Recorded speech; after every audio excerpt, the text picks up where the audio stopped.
Dragon Ball FighterZ is blasting its way onto consoles, and it's got us back in a mood to launch Kamehamehas at our friends online. We tried out the beta and had a blast with the rapid fighting system. With such fond memories of Dragon Ball, we started thinking back on all the awesome things that Vegeta can do, and mainly, what he can do that Goku can't. Before we get started, be sure to click on our subscribe button to get all the latest content from the gamer every day on your homepage. Without further ado, here are 10 things Vegeta can do that Goku can't.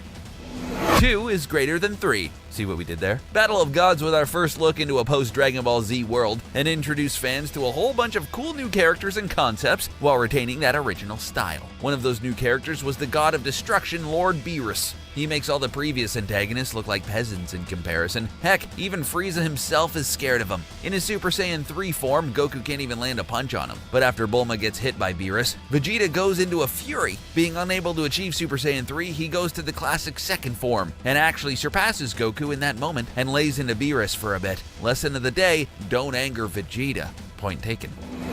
Conquering planets. Goku is an all-around good guy who doesn't like to hurt people unless it's 100% necessary for the safety of those around him and the planet, or when he's fighting in a crazy martial arts tournament. The same can't be said for Vegeta's past, however. He's cold. Before he came to Earth, he was a Saiyan warrior and actively went out with his troops and conquered planets around the galaxy in the name of none other than Frieza himself. He would not only take over the planet, but quite often destroy the native population. Yikes. At least he's come a long way since then, and has become something of a family man since putting aside the villain act. Vegeta been domesticated.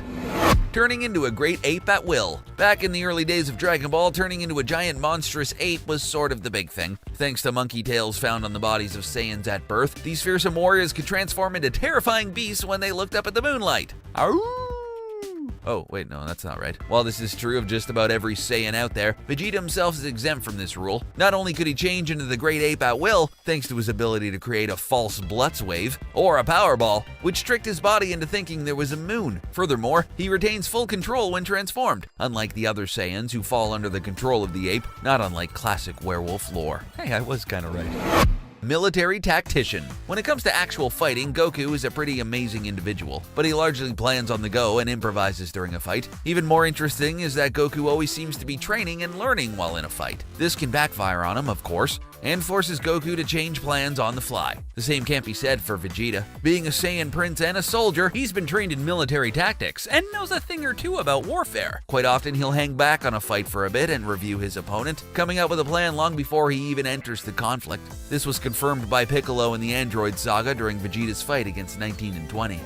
Closing the deal. If there's one thing we know for certain about Vegeta, it's that he wants to be the very best. You know, like no one ever was. That means he's constantly looking for ways to become better than Goku, his friend and rival. In Dragon Ball Super, Vegeta takes it upon himself to go straight to Lord Beerus' trainer, Whis, with the intention of becoming his student. Now, how on earth would a lowly Saiyan convince the God of Destruction's own trainer to take him on? Well, while Goku was busy on his farm, Vegeta promised Whis all the Earth food he'd like in exchange for training. Whis and Beerus, as it turns out, are suckers for earthly cuisine, and the two become master and student.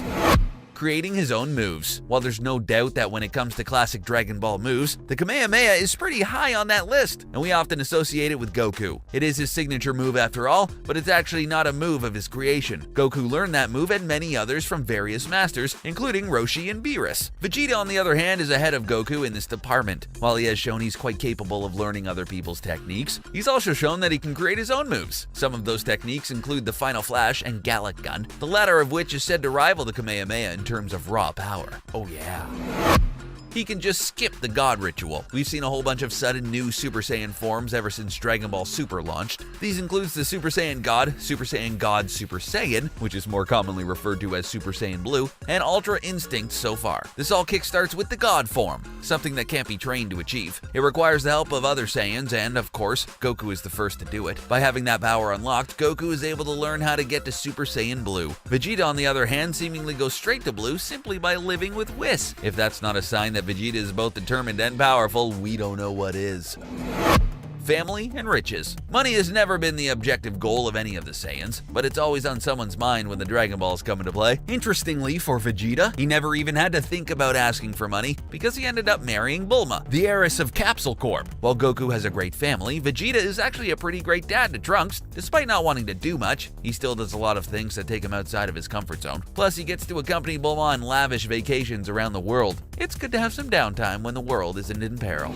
Be worshipped as a royal. Goku may be considered the most powerful Saiyan most of the time in the Dragon Ball universe, but there's one thing that Vegeta can always hold over his head, and that's the fact that Vegeta was once the prince of the whole Saiyan species. Mic drop.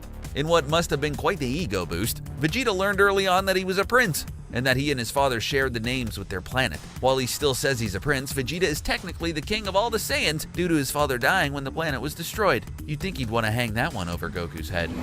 Straight